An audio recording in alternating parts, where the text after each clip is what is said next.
At first glance, you may not believe that this rather unsuspecting looking camera has all of the attributes required to get your photography career started. And what's more, when paired with this simple 50mm lens, this combo cost me just $250. This is the Sony NEX-5, and it was the very first mirrorless interchangeable lens camera released by Sony. Well, technically it was joint first because it was actually released alongside its little brother, the NEX-3. When this camera was first brought to market all the way back in 2010, nobody really seemed to take it all that seriously. And that's not because it's a bad camera or because it received bad reviews, but mainly because its small size and very minimalist design made it appear more like a toy camera, particularly when you place it next to a more professional looking DSLR, which at the time certainly ruled the camera kingdom. The phrase mirrorless camera wasn't even the agreed upon terminology. Most of the people that I knew referred to them as CSCs, or compact system cameras. Others like to call them DSLMs, or digital single lens mirrorless cameras, and those who were less fond of this type of camera called them electronic viewfinder interchangeable lens cameras, or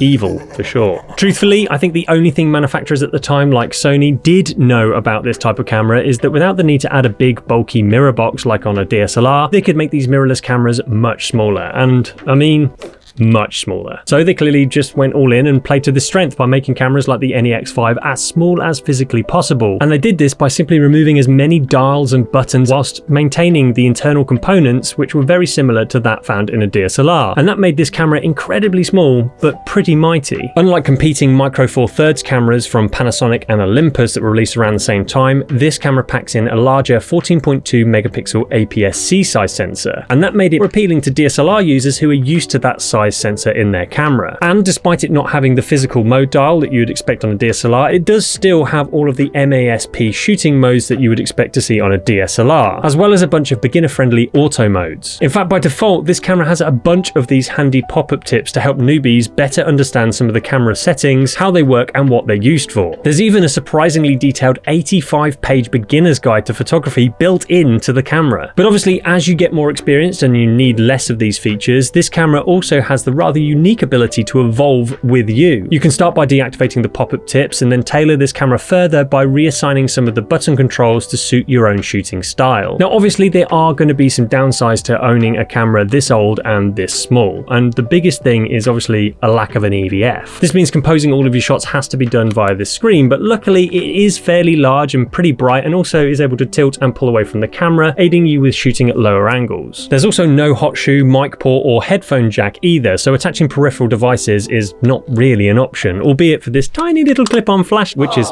helpful. The AF system uses contrast detect rather than the faster and more accurate phase detect AF systems that we're used to on more modern cameras, but honestly this is still more than capable of getting the job done in most scenarios. But the main thing that arguably makes this such an appealing option is most likely the reason why you even clicked on this video in the first place, and that's the low price. Well, before I start on that, I do have to stress once again that the price of secondhand cameras will vary hugely depending on where you buy them from and which country you happen to live in. And that's important to mention because in the past a number of you have been quick to mention that the prices that I've quoted for the used cameras that I review did not match up with the prices found in your own country. Now unfortunately it would be almost impossible for me to list the going rate of all the cameras that I buy for every single country, let alone make them future-proof, because as we've already seen with Fujifilm cameras this year, prices can fluctuate dramatically over time. But seeing as the majority of you are watching this from the US, I have also checked out the prices for this combination in the States, and the good news is that the $250 price tag does still check out. So starting with here in the UK, I managed to buy this camera for £70 or just under $90. This lens is the Yongnuo 50mm f1.8 Mark II autofocus lens, which costs around £130 brand new, though if you are lucky and you manage to find one second hand, you can get them for significantly cheaper. But worst case, this setup costs around £200 or $250, as I've mentioned. In the US on eBay, I found a number of these cameras for sale, all under $100 and some going for as low as $70. This lens happens to sell for $130 too, making it totally plausible to grab this entire combo for somewhere between $200 and $250 depending on your bargain hunting skills. Now at this point it's also worth mentioning that there were several incarnations of this NEX-5 that were released over the years, obviously starting with the vanilla NEX-5, then there was the NEX-5N, then the 5R, and finally the 5T. Now all of the versions that end with a letter have slightly improved specs over this vanilla version. innovation, including the screen being upgraded to include a touchscreen functionality. They also offer a slight jump up in resolution, going from 14.2 megapixels on this one to 16 megapixels. The burst rate was increased from 7 frames per second to 10 frames per second, and the ISO ceiling was also made slightly higher, which could be expanded to 25,600 as opposed to 12,800 on this early model. In terms of design, they're all pretty much the same as this original NEX-5, with the exception of the later 5R and 5T models, which also saw the addition of a command dial and an extra function button on the top plate. But these newer versions expectedly do tend to sell for a little more, so unless you are desperately in need of any of the features I just mentioned here, please do not stress too much about which model you buy. It's also really important to remember that this is not going to be your forever camera. Really, this camera should just be viewed as an investment and the first step on the road to becoming a photographer, because if you set that first step too high by aiming for a super expensive modern camera, then the chances are you may never even reach it past the first step. Something I remember hearing once was that you date your camera but you marry your lenses, and honestly I think there is a lot of truth to that statement, which also brings us nicely onto another big benefit of owning this camera, which is the lens mount. Although Sony mirrorless cameras may have evolved quite significantly over the last decade or so, thankfully one thing has remained a constant, and that's Sony's E-Mount. This camera made in 2010 and this camera, my Sony A7 Mark IV, released in 2021, both use the same Sony E-Mount, which means that any lens I buy for this camera will also work on this much newer model, whether it's APS-C or full frame. So if you pick your lenses correctly, you could in theory carry them all the way throughout your career and maximize the value you get from them. And on that note, why am I then recommending this Yongnuo 50mm